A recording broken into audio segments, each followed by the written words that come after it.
영화 극한 직업이 드디어 관객 수가 1,500만을 돌파했다고 합니다. 대단합니다. 예. 지금까지 이런 맛은 없었다. 없었다.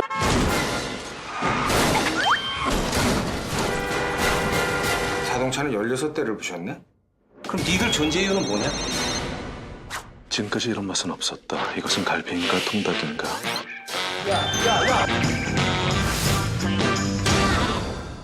이 영화에 출연한 스타들이 그런데 극중 캐릭터보다 더한 극한 직업을 가지고 있었다고 합니다. 네. 네, 먼저 마약반의 좀비 반장, 이 고반장 역할을 맡은 류승용 씨는요. 이것들이 진짜... 야, 정신 안 차릴래? 우리가 지금 닭 장사하는 거야?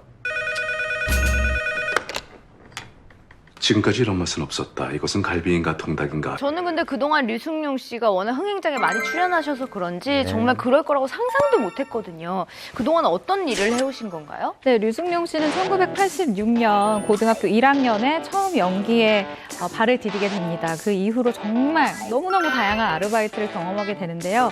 그중 제일 놀라운 일은 도로를 포장하는 일이었어요. 네, 제대 후에 류승용 씨는 수원 바람 30km 이 아스팔트를 깔았다고 합니다. 그래요? 이 아스팔트 작업의 특징이요. 굳으면 안 되잖아요. 그럼요. 그래서 겨울에 할 수가 없습니다. 근데 아스팔트 그 까는 거 보신 분 계실 거예요. 열기가 막 올라오잖아요. 많이 올라와요. 그렇죠. 근데 그거를 여름에만 해야 되는 거예요. 굳으면 안 되니까. 그래서 트럭에서 내려오자마자 이걸 평평하게 펴는 작업을 하는데 뜨거운 햇빛 아래 아스팔트는 달궈지고 있고 거기서 일은 굳기 전에 빨리빨리 해야 되니까 그때 느낀 열기가 제가 볼 땐 천만의 열기 이상이었을 것 같아요. 열기도 그렇지만 그 냄새가 그렇죠. 마스크 쓰시잖아요. 예. 야. 뭐 유승용 씨 당시에 삽질을 너무 하다 보니까 왼쪽 그 날개 주치가 휘었다고 해요. 그래서 지금도 무척 아프다라는 얘기를 합니다. 그래서 이제 길을 가다가 차를 타고 가다가 아스팔트 공사하는 분들을 만나면 차를 세우고 음료수를 대접한다고 해요. 나도 옛날에 이랬다. 아시니까. 그리고 또 아이들하고 이제 드라이브를 할 때 이제 자기가 이제 건설했던 도로를 딱 지나갈 때 꼭 이런 얘기를 한답니다. 아빠가 이 도로를 다 깔았다. 이렇게 얘기를 한다고 해요. 예. 그럴만도 하네요. 정말 그 더운 여름에 아스팔트를 까는 그 일을 했다라는 건 진짜 어려운 일일 텐데 극한 직업이잖아요. 얼마나 무명 생활이 길었는지 그것도 궁금하거든요. 네, 맞습니다. 류승용 씨는요, 34살에 결혼을 했는데요. 결혼 당시에도 무명이었습니다. 학교 후배와 결혼을 했는데요. 신혼집이요. 보증금 1,000만 원짜리 옥탑방이었어요. 그러니까 생계가 얼마나 어려웠겠어요. 그러다 보니까 아르바이트를 한 것이죠. 생계를 위해서 한 아르바이트였어요.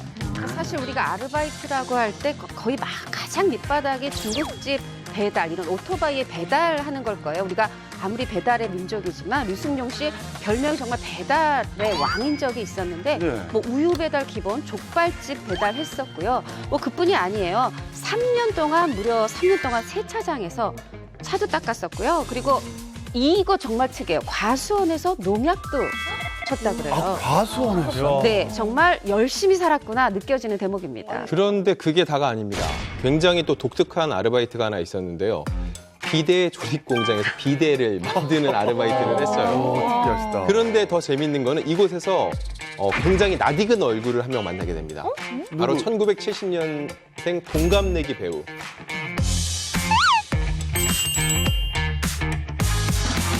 유해진 씨를 비대 공장에서 운명적인 배우를 했는데 유해진 국장에서 기대공장 대단하네요. 어마어마하죠. 유해진 씨 좋은가요? 비대 조립하신 거예요? 그렇죠. 조립하다가 만난 거예요? 아르바이트를 했는데 두 사람 모두 그곳에서 하지만 꿈이 있었기 때문에 굉장히 즐겁게 그 일을 함께 했었다는 거예요. 깨끗한 알바를 통해서 깨끗한 알바를 하다 만나. 이것도 인연이네요. 어떻게 그러게요. 거기서 만나냐.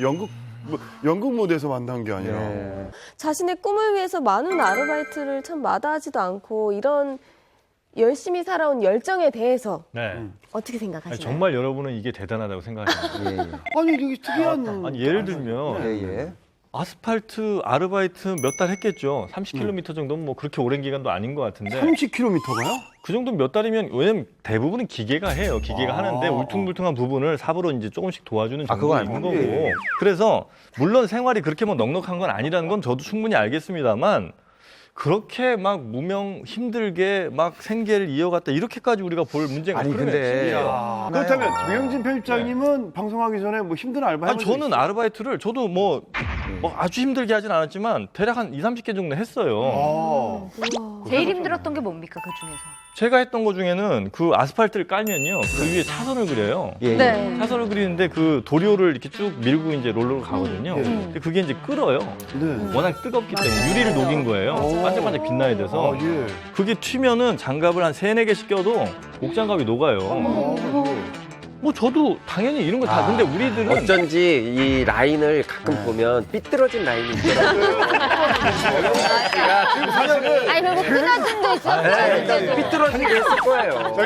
예를 들어서 류승용 씨의 이런 과거 다양한 아르바이트 경험들이 나중에 연기를 하는 데 있어서 큰 도움이 됐다더라. 이 정도는 뭐 저 충분히 인정할 수 있어요. 하지만 너무 고생했다. 그런데 뭐 대단하다. 고생을 하고 뭐 어려운 이제 뭐 결과가 중요한 거죠. 같은 도로 공사를 했지만 한 명은 1000만 배우가 되고 한 명은 지금 저 자리에서 사람 삐뚤어만 되고 그게 중요하다는 거죠. 일단은. 요즘 화가 많이 났네. 어쨌든 풍문단 여러분들 같은 경우에 뭐 이 방송을 하기 전까지 예. 어떤 뭐 꿈을 위해서 어떤 네. 것까지 해봤다. 알바. 제가 저희는 뭐 말도 못 꺼내겠는데. 꺼내봐요 한번. 정말 고생스러운 것만 얘기해요. 요 얘기만 하겠습니다. 네. 예, 뭐 도로를 깔았다고 했는데 네. 요게 저에겐 약합니다. 우리나라의 월드컵이 어떻게 열렸을까요? 자원봉사 하셨나요? 아닙니다. 추첨으로. 그 경기장? 상암동 월드컵을 제가 지었습니다. 이거 아닙니다. 이거는 제가 표창 하나 먼저 꺼내서 던져야겠다. 근 2년 동안 정말 네. 제가 네. 새우잠을 자면서 거기서 혼자 지었어? 혼자 짓진 않았지만 시멘트를 제가 직접 하면 진짜 그 2년 진짜 동안 2년 동안 하셨어요? 거의 2년 동안 그때 당시 그 개그맨 지망생이었던 그 사람들하고 같이 했는데 전 그거 보면 눈물 납니다. 저는 새우잠을 자더라도 고래 꿈을 꾸었습니다. 그 월드컵을 위해서. 뭐래? 그래서 우리나라가 4강에 그럼요. 네. 그 자기가 짓는 게 뭔지도 몰랐다는 얘기가 있던데. 월드컵 경기장인가? 아파트. 어느덧 월드컵이 됐더라고요. 다른 분들 또 기억 뭐 고생. 슬리피 씨는 네. 제일 힘들었던 게 저는 그거였어요. 주차장을 다 그렸는데 지하 주차장을 다 그렸는데 선을 다시 다 지우라는 거예요. 왜? 이거 엉떨어졌대. 다 그려놓은 거야. 기술자만 하는 거예요. 이게 엄청 커요. 근데 그거 지우는 게 저는 제일 힘들었어요. 그거 그리면서 랩도 하시고 그랬나 봐요. 혼자. 막 지우면서 랩하고 다 취해서. 왜 신나. 삐뚤어졌을까 이렇게. 박하나 씨 같은 경우에는 알바 해보셨어요? 네, 근데 저도 데뷔가 워낙 빨라서요. 빨라서. 저는 19살이라 아르바이트를 뭐 저도 몇 개 해보긴 했는데 비교할 수가 없어서. 그러니까요. 도로를 깔다가 네. 688 뛰고 상암동 월드컵 경기장을 지으신 분에 비하면 다들 저도 많이 했는데도 이게 명함도 못 내밀겠네요. 죄송하네요. 예. 네, 류승룡 씨가 그 꿈에 다가가지만 그 닿을 수 없는 그 시간이 제일 힘들었을 것 그러니까요. 같은데 예. 그 무명 시절을 자신을 다스리면서 어떻게 버텼을지가 참 제일 궁금하거든요. 네, 류승룡 씨 같은 경우는 일단 자신의 처지에 순응하고 그리고 겸허하게 받아들이려고 굉장히 좀 마인드 컨트롤을 많이 했다고 해요. 예를 들어서 고민을 해서 해결이 되는 것 같은 경우는 빨리 더 집중을 해서 이것을 뭔가 해결하려 노력을 하고 고민해도 해결이 되지 않을 문제에 대해서는 일단 넘어가자. 그러니까 뭐 누군가는 포기로 보일 수도 있겠지만 어떻게 보면 빨리 그 문제를 접고 다른 것에 집중하는 그러니까 선택과 집중이 좀 잘 되는 타입의 사람이었던 것 같아요. 네. 극한 직업으로 이제 류승룡 씨는 이제 명불허전 1000만 배우로 거듭나신 것 같아요. 근데 저는 참 궁금한 게 흥행 보증 수표답게 이제 출연료도 예전과 확 달라졌을 것 같은데 혹시 어느 정도 선으로? 네, 궁금하죠. 예. 얼마죠? 정확한 출연료는 공개가 되지 않았지만요. 류승용 씨가 출연한 7번 방의 선물이요. 역대 영화 중에 최고의 수익률입니다. 1498%예요. 와. 1400?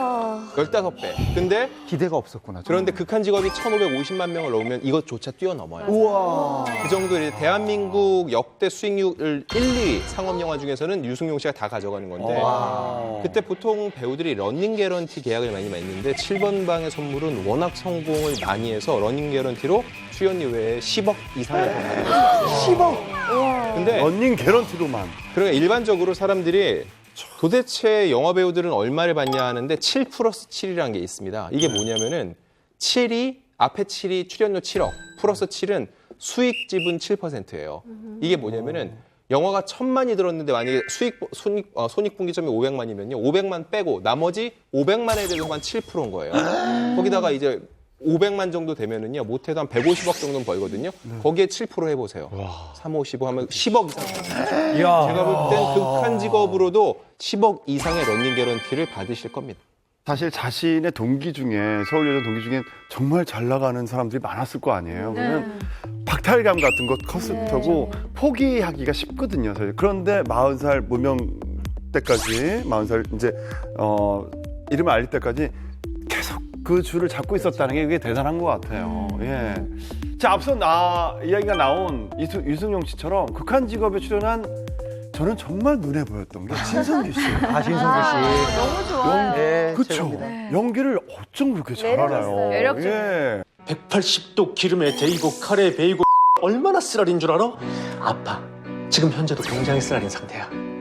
토막 살인범을 잡아도 모자랄 판에 매일 닭이나 토막 내고 있는 이 참담하고 막막한 심정을 너는 아시냐고요? 진성규 씨의 과거도 정말 화제가 됐는데요. 일단 진성규라고 하면 다들 2017년 영화죠. 범죄도시에서 악랄한 조선족. 그 굉장히 눈빛이 싸나운 저는 그 영화를 보고 되게 들깨 같다라는 생각을 했는데 그런 눈빛을 연기한 위성락이라는 역할을 맡은 배우예요. 당시 정말 소름 끼치는 악역으로 연기를 해서 화제를 모았었는데요.